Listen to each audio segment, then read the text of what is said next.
Hello all. So, the youth unemployment rate has gone up recently from 14% to 16% as of 2026, according to the House of Commons Library. I myself have applied for roughly 50 jobs. My friends have done the same, and I have had many struggles with trying to find work.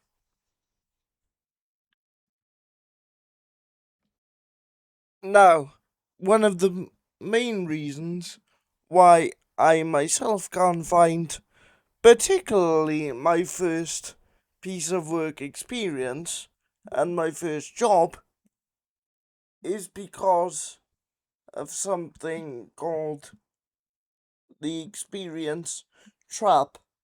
Now, have you ever been scrolling Indeed, LinkedIn, Read, for example, and you've seen a job you really like, and you might apply for it, so you scroll to the bottom of the job description and it says experienced experience required, 2 years of sales or 3 years of carpeting or whatever. So you go, okay, and you carry on. You see another job you really like, you were thinking about applying for it. So you read the job description, and it says experience required. And at this point, you're thinking, wow, this is really frustrating. And then you see another job you really like, same thing again. This is what the experience trap is. The experience trap is essentially many jobs require experience, but in order to get your first job, you need experience. This is what I have been struggling with the most when it comes to my own job struggles. You're probably thinking, but Evan, don't graduate and trainee roles exist? And I'd say, well, dear viewer, yes, yes, these sort of roles do exist. But the problem is with the graduate roles is many of them are in big cities such as Bristol, London, and even Cardiff. And for me myself, being a wheelchair user, I cannot commute to Bristol. I'll give you an example. I am signed up to a graduate scheme at the moment. They send me an email about every 3 to 6 months or so, saying we found the perfect job for you, working in an office and doing administration. So I'm thinking, right, perfect, brilliant.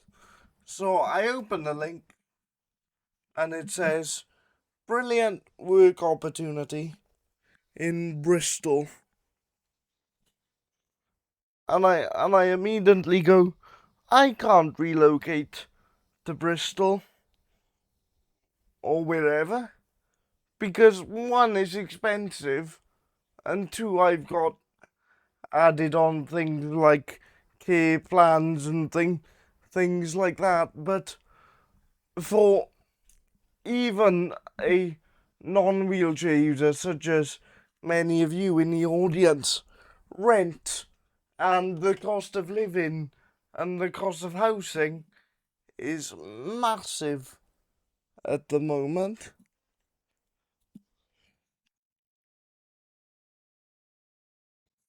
So many people simply couldn't afford to relocate.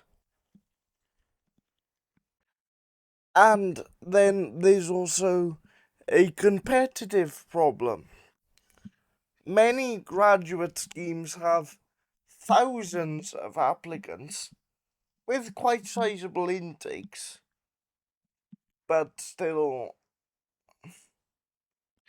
the availability of such schemes is dependent on where you live. And the experience trap combined with the limitations and the unavailability of many of these graduate schemes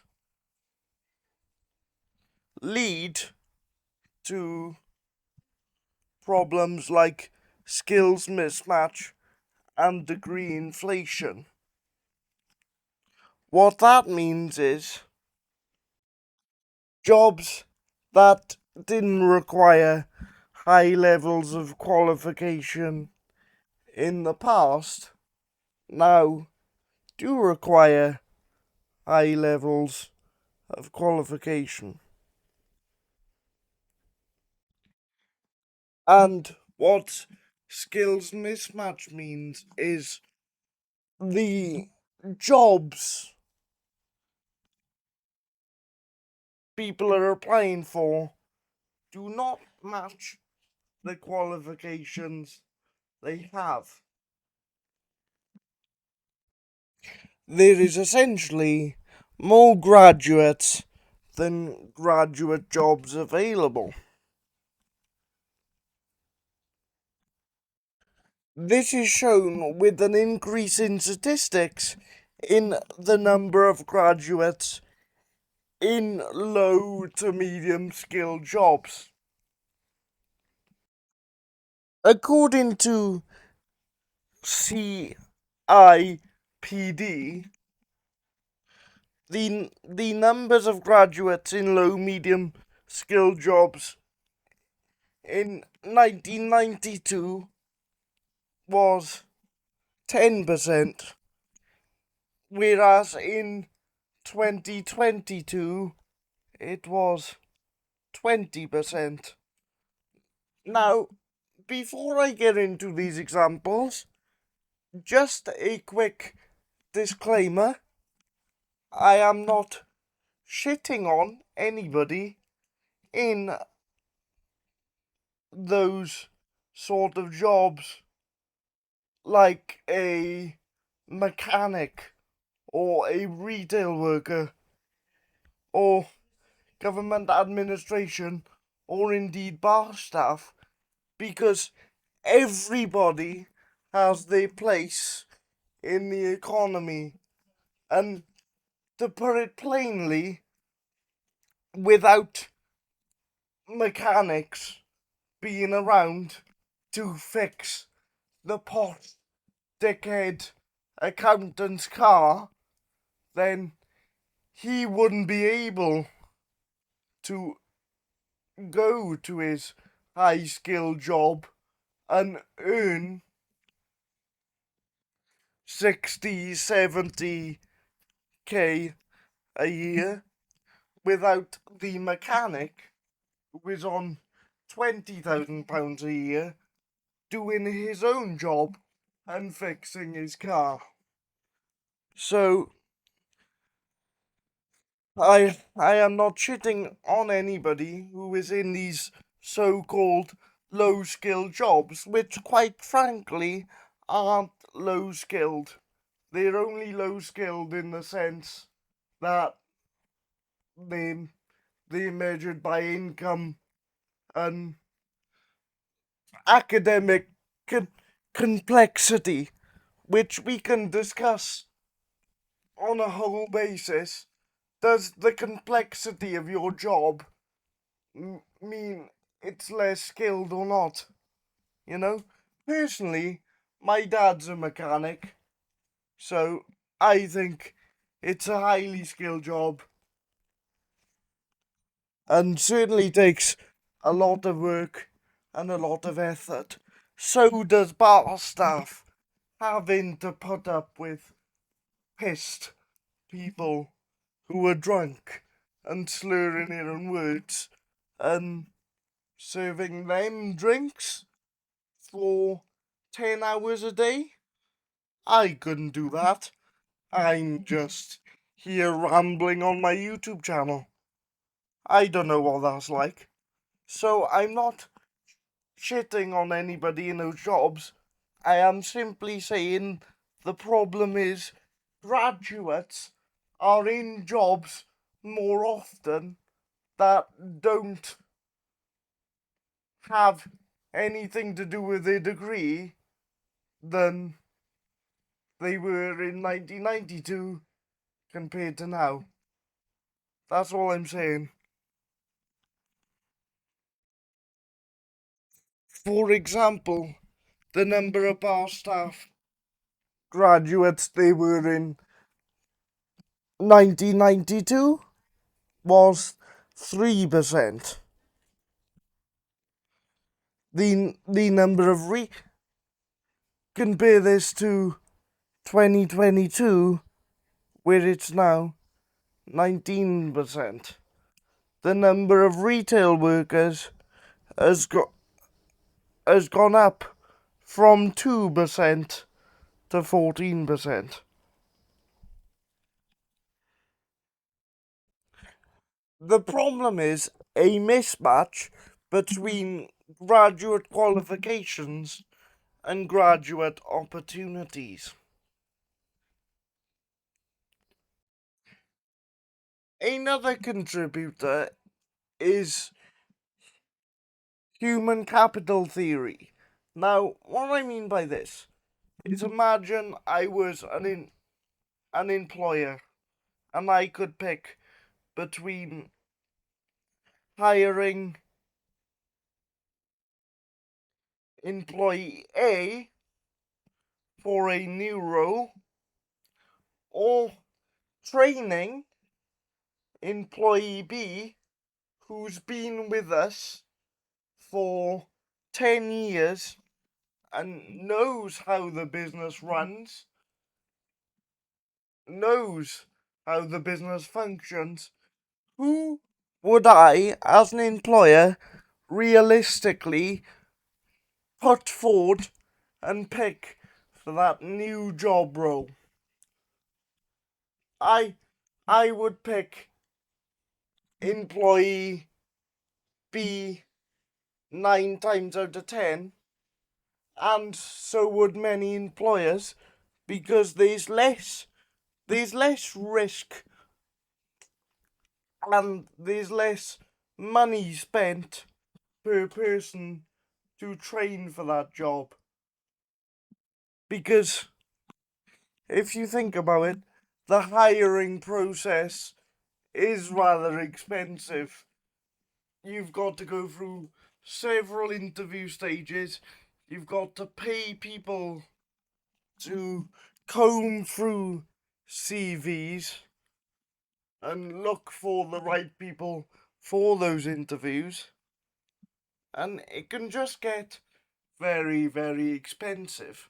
So that's another reason why graduates may struggle to get jobs, or at least jobs that relate to their degrees.